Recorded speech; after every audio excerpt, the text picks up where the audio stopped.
Hello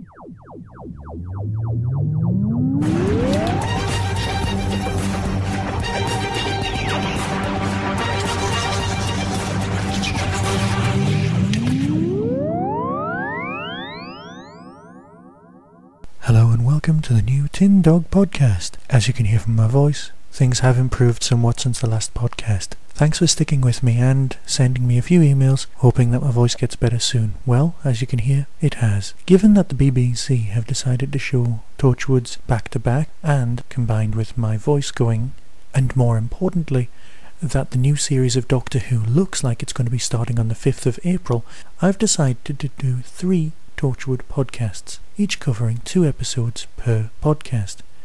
That way, people who aren't interested in Torchwood can just hang on, and I'll be able to do a Doctor Who podcast the week that Doctor Who airs. I'll be able to catch up and everyone will be happy. So this week, I'll be talking about episodes 2.9 and episodes 2.8. Of course, a cynical person could say there is yet another reason why I'll be doing 3 special double podcast reviews, is that I don't have a huge amount to say about the show. For example, A Day in the Death deals with good old-fashioned Zombie Owen. There are 3 narrative strands. We have Zombie Owen talks to the girl out of Early Doors, particularly good actress. It's as if she's in a completely different show, and deals with her potential suicide. Storyline number 2, how Owen is dealing with his own afterlife, or non-afterlife, you know what I mean. And storyline 3, Richard Briers, the man out of The Good Life, and for those Doctor Who fans out of the classic series, the great architect possessing the caretaker in Paradise Towers, not the greatest and most subtle of performances from the original series, so it's nice to see Richard's allowed to act his socks off today, which he does. An additional storyline is Martha leaving, so the writer had a lovely job of interweaving all of these together. The MacGuffin of a fairly dangerous device called the Pulse, which is eventually discovered not to be dangerous at all and in fact something nice and CGI based, is a lovely little thread that allows you to skip from story to storyline. Obviously there are holes in the story, as there always are in this sort of thing.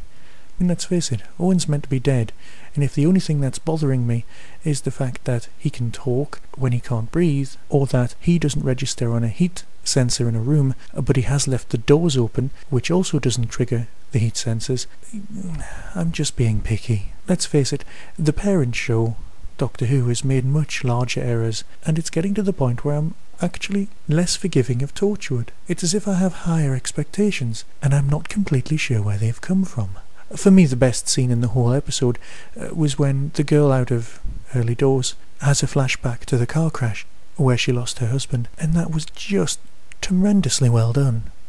Torchwood really is finding its feet, so there are no enormous gripes. The next episode could be described as the comedy episode of the season, as it did have some very high-level comedy. Or should that be low-level? We open in the pre-title sequence with a nice split narrative of the hen night. That's the bachelorette party.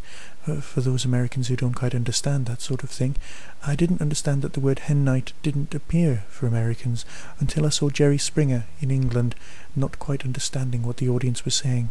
Have I digressed? Have a drink. Gwen's wedding intercut with the hunting of the Evil Dead vampire shape changer shifty monster thing, ending with the wedding day morning and Gwen being pregnant, with hilarious results. In all honesty, it was handled very well. The whole mother-in-law being a monster is a fairly obvious gag, but only sci-fi could follow it through to its logical conclusion. And what a mother-in-law. We have Nerys, I can act the socks off anyone, Hughes. She's great, she rocks, and she's in Sharda. Again, another nod to classic Who casting.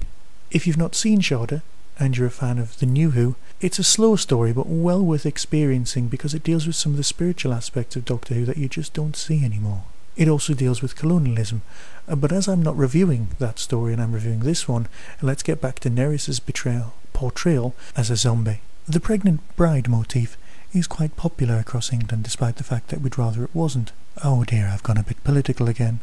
Let's just leave it there and save that for a whole different storyline. The only character to actually get killed off in this story is the DJ, and to be honest, most wedding DJs kind of deserve some male treatment of some sort, so perhaps the writer was just exercising some of their demons. For many members of the audience, this has been the highlight story of the whole season.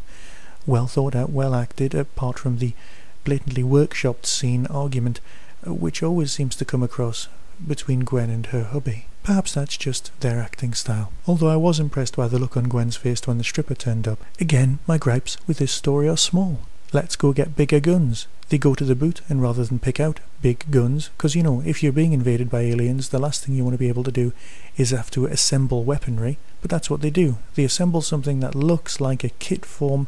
Oh, it doesn't matter. It's not a great plastic gun. But if people have been to BFGs, I'm sure they can find other pictures elsewhere. Are you excited for season 4? I know I am. Donna is my last best hope for something marvellous. And it's only a fortnight away.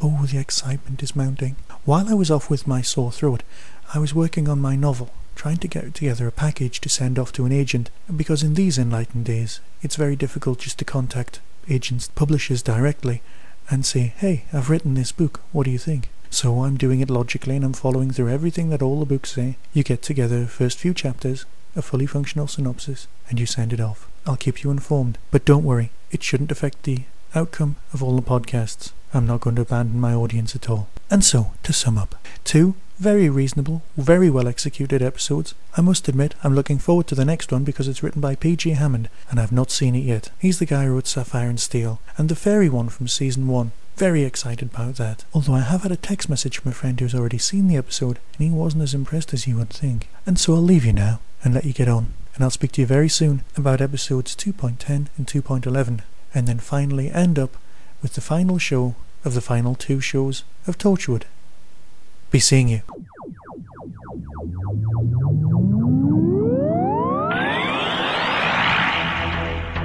You have been listening to the Tin Dog Podcast.